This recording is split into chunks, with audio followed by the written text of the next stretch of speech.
ত্রয়োদশ জাতীয় সংসদ নির্বাচনে নির্বাচিত সংসদ সদস্যদের নিয়ে যেই মন্ত্রিসভা, সেই মন্ত্রিসভা কিন্তু আজকে বিকেলেই গঠন হবে। ইতিমধ্যেই আমরা কিন্তু একটি তালিকাও পেয়ে গেছি, যেখানে হচ্ছে আমরা দেখেছি যে বিএনপির প্রায় 50 জনের মতো একটি মন্ত্রিসভা গঠন হতে চলেছে। এরই মধ্যে আজকে বিকেলে যে মন্ত্রিসভা গঠন হবে সেই মন্ত্রিসভাকে ঘিরে কিন্তু ব্যাপক প্রস্তুতিও নেওয়া হয়েছে। বিশেষ করে আমরা এই মুহূর্তে অবস্থান করছি জিয়া উদ্যানের সামনে, যে জিয়া উদ্যানে ঠিক কিছুক্ষণ আগেও লোকারণ্য ছিল। তবে এখন যদি দর্শক আপনাদেরকে একটু দেখাতে চাই যে এই জিয়া উদ্যানে এখন শুধু আইন শৃঙ্খলা রক্ষাকারী বাহিনী ব্যতীত কেউ কিন্তু এইখানে অবস্থান করছে না। সাধারণ মানুষ, এমনকি বিএনপি নেতাকর্মীরাও যারা এখানে উপস্থিত ছিলেন সকাল থেকে, তাদের সবাইকে সরিয়ে দেওয়া হয়েছে। তার কারণ আজকে বিকেলে শপথ গ্রহণের পর বা মন্ত্রিসভা গঠনের পরে এই জিয়া উদ্যানে আসতে পারেন বিএনপির চেয়ারম্যান তারেক রহমান, যিনি পরবর্তী প্রধানমন্ত্রী হতে চলেছেন বলেই আমরা খবর পেয়েছি। এছাড়াও আজকে এই মন্ত্রিসভার যে সদস্যরা রয়েছেন তারা শপথ গ্রহণের পর এই জিয়া উদ্যানে তারা আসবেন। এখানে বেগম খালেদা জিয়া ও শহীদ জিয়াউর রহমানের যেই সমাধিস্থল রয়েছে সেই সমাধিস্থল তারা জিয়ারত করবেন, এমনটাই আমরা এখনো পর্যন্ত আইনশৃঙ্খলা রক্ষাকারী বাহিনীদের কাছ থেকে জানতে পেরেছি। যে কারণে মূলত এই জিয়া উদ্যান সহ আশেপাশের যে এলাকা, এই এলাকাগুলো কিন্তু পুরোপুরি নিরাপত্তার চাদরে ঢেকে দেওয়া হয়েছে। এখানে কিন্তু শুধুমাত্র আইনশৃঙ্খলা রক্ষাকারী বাহিনী ব্যতীত আর কেউই এখানে অবস্থান করছে না। এখানে রয়েছে পুলিশ, বিজিবি, র্যাব ও সেনাবাহিনীর সদস্যরা। আমরা কিছুক্ষণ আগে হচ্ছে আইনশৃঙ্খলা রক্ষাকারী বাহিনীদের সঙ্গে কথা বলেছি। তারা বলেছেন যে জিয়া উদ্যান, পুরো জিয়া উদ্যানের যেই যতটুকু এলাকা রয়েছে এই এলাকাটুকুই তারা হচ্ছে পুরোপুরি রেকি করছেন, পুরোপুরি এলাকাটি প্রস্তুত করছেন যেন আজকে বিকেলে মন্ত্রিসভা গঠনের পর মাননীয় মন্ত্রী যারা আছেন তারা যখন এখানে আসবেন তাদের জন্য সকল ধরনের নিরাপত্তা ব্যবস্থা এখানে থাকে, সেটি নিশ্চিত করতেই মূলত দুপুরের পর থেকেই তারা তাদের কার্যক্রমগুলো শুরু করেছেন। দর্শক, আপনাদেরকে যদি একটু জানাতে চাই যে আজকে সকাল থেকেই কিন্তু এখানে ধাপে ধাপে বিএনপি নেতাকর্মীরা উপস্থিত হচ্ছিলেন। শুধু বিএনপি নেতাকর্মীরাই নয়, আমরা দেখেছি যে সংসদ সদস্য হিসেবে শপথ গ্রহণের পরেও কিন্তু অনেক বিএনপি সদস্যরা এখানে এসে খালেদা জিয়া ও শহীদ জিয়াউর রহমানের যে কবর, সে কবর জিয়ারত করে গেছেন। তারা বলেছেন যে নতুন বাংলাদেশে তারা আজকে বেগম খালেদা জিয়া ও জিয়াউর রহমানকে স্মরণ করতে চান। তারা আশাবাদ ব্যক্ত করেছেন যে এই নতুন বাংলাদেশ তারেক রহমানের হাত ধরে সুন্দর ও শান্তিপূর্ণ একটি দেশ হিসেবেই পরিণত হবে।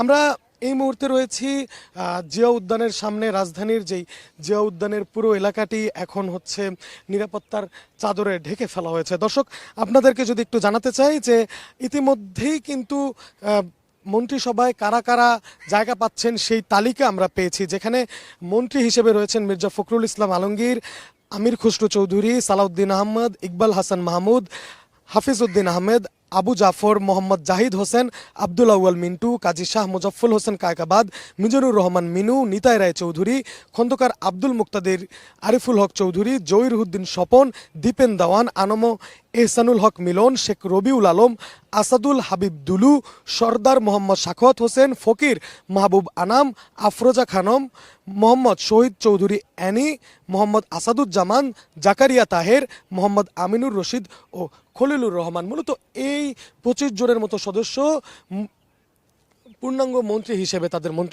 মন্ত্রিসভায় জায়গা পেতে যাচ্ছেন। এছাড়াও নতুন মন্ত্রিসভায় কিন্তু প্রতিমন্ত্রী হিসেবে বেশ কিছু চমক রয়েছে। এদের মধ্যে রয়েছেন এম রাশিদুজ্জামান মিল্লাত, আনন্দ ইসলাম অমিত, শরীফুল আলম, ফরহাদ হোসেন আজাদ, শামা ওবায়েদ, সুলতান সালাউদ্দিন টুকু, ব্যারিস্টার কায়সার কামাল, মীর মোহাম্মদ হেলাল উদ্দিন, হাবিবুর রশিদ হাবিব, রাজীব আহসান, আজিজুল বাড়ি হেলাল, মীর শাহ আলম, জোনায়েদ সাকি, ইশরাক হোসেন, ফারজানা শারমিন পুতুল, ফরিদুল ইসলাম, নুরুল হক নূর, Yasir Khan Chowdhury, M Iqbal Hossain, M A Muhid, Ahmed Sohel মঞ্জুর, ববি হাজ্জাজ, আলী নওয়াজ খৈয়ম ও আমিনুল হক।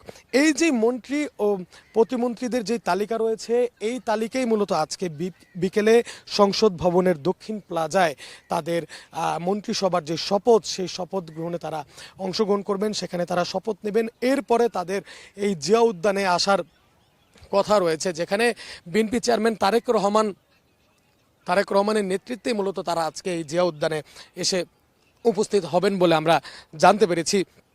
আজকে সকাল থেকে কিন্তু প্রথম ধাপে যখন বিএনপির নির্বাচিত সংসদ সদস্যরা শপথ গ্রহণ করেছেন, এরপরে কিন্তু আমরা দেখেছি যে দ্বিতীয় ধাপে জামাত ও 11 দলীয় ঐক্য জোটের যেই নির্বাচিত প্রার্থীরা রয়েছেন তারা শপথ গ্রহণ করেছেন। এখন শুধুমাত্র নির্বাচিত যে মন্ত্রিসভা, সেই মন্ত্রিসভার অপেক্ষায় রয়েছে গোটা দেশ। আর এই নির্বাচিত মন্ত্রিসভার নিরাপত্তায় কিন্তু কোনো ধরনের কার্পণ্য করেনি আইন শৃঙ্খলা বাহিনী। আমরা সকাল থেকেই দেখেছিলাম যে আজকে জিয়া উদ্যান সহ আশেপাশের এলাকায় যথেষ্ট পরিমাণে লোক সমাগম রয়েছে, বিশেষ করে বিএনপি নেতাকর্মীরা দলে দলে এসে হাজির হচ্ছেন। শুধু তাই নয়, নির্বাচিত যে সংসদ সদস্যরা রয়েছেন তাদেরও অনেকেই কিন্তু আজকে জিয়া উদ্যানে এসে বেগম খালেদা জিয়া ও জিয়াউর রহমানের সমাধিস্থল জিয়ারত করে গেছেন। এরপরে আজ ঠিক দুপুর 2টার পরে এই জিয়া উদ্যান সহ আশেপাশের এলাকাগুলো পুরোপুরি নিয়ন্ত্রণে নিয়ে নেয় আইন শৃঙ্খলা রক্ষাকারী বাহিনী। আইন শৃঙ্খলা রক্ষাকারী বাহিনীর পক্ষ থেকে জানানো হয়েছে যে আজকে বিকেলে মন্ত্রিসভার শপথ গ্রহণের পর এখানে উপস্থিত হতে পারেন বিএনপি চেয়ারম্যান তারেক রহমান ও পরবর্তী প্রধানমন্ত্রী তারেক রহমান সহ তার মন্ত্রিসভার সদস্যরা। মূলত তাদের নিরাপত্তাকে কেন্দ্র করে এই জিয়া উদ্যানের আশেপাশের এলাকাগুলোতে যথেষ্ট পরিমাণের নিরাপত্তা বেষ্টনী দেওয়া হয়েছে। বিশেষ করে এখানে কোনো ধরনের জনসাধারণ ও সাধারণ মানুষের চলাচল একদমই বন্ধ করে দেওয়া হয়েছে। এই মুহূর্তে শুধুমাত্র আইন শৃঙ্খলা রক্ষাকারী বাহিনী ব্যতীত এই জিয়া উদ্যান সহ আশেপাশের এলাকায় কিন্তু কারোই চলাচল চোখে পড়ছে না। তো আজকে সকাল থেকে আমরা মূলত হচ্ছে জিয়া উদ্যানের এই পরিবেশ আপনাদেরকে দেখানোর চেষ্টা করছিলাম, যেখানে বিএনপির নবনির্বাচিত যে সংসদ সদস্যরা রয়েছেন তারা আজকে সকাল থেকে এখানে এসে হাজির হয়েছেন। আমরা তাদের সঙ্গে কথা বলেছিলাম, তারা একাধিকবার বলেছেন যে আজকের এই দিনে তারা স্মরণ করতে চান বিএনপির শহীদ জিয়াউর রহমান সহ বেগম খালেদা জিয়া ও বিএনপির যে সকল নেতাকর্মীরা যারা এই জুলাই গণঅভ্যুত্থানে প্রাণ হারিয়েছেন তাদেরকে। তো এই ছিল আমার কাছে রাজধানীর জিয়া উদ্যান থেকে সর্বশেষ তথ্য।